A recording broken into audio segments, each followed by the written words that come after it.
1991 പുല്ലൂർ മൂകാംബിക ക്ഷേത്രത്തിൽ നിന്നും തുടങ്ങിയ ശ്രീരാമനവമി ഘോഷയാത്ര ജഗദ്ഗുരു സ്വാമി സത്യാനന്ദ സരസ്വതിയുടെ നേതൃത്വത്തിൽ എല്ലാ വർഷവും രാമനവമിക്ക് മുമ്പായി ആരംഭിക്കുന്ന ഈ രാമനവമി ഘോഷയാത്ര ഇന്ന് കൊട്ടാരക്കര മഹാഗണപതി ക്ഷേത്ര സന്നിധിയിൽ എത്തിച്ചേർന്നു.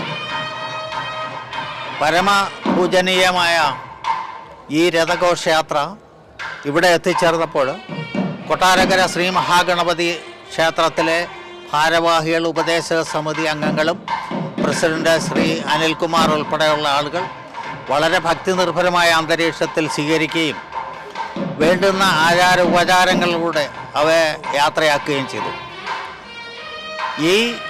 ഇപ്പോഴത്തെ കലിയുഗത്തിൽ രാമനവമിയുടെ സന്ദേശങ്ങൾ ഉൾക്കൊണ്ടുകൊണ്ട് ഈ രാമനവമി ഘോഷയാത്ര ഈ സമ്മേളനം അവസാനിപ്പിക്കുന്നത് ഏപ്രിൽ 6 ഞായറാഴ്ചയും ഇത് മൂകാംബികയിൽ ഏപ്രിൽ 12 ശനിയാഴ്ച എത്തിച്ചേരുമ്പോഴത്തേക്ക് രാമനവമി ആഘോഷത്തിൻ്റെ ഒരു മുഖ്യ പരിപാടിയായി, പ്രചരണ പരിപാടിയായി ഈ ഘോഷയാത്ര അവിടെ എത്തിച്ചേരുകയാണ്.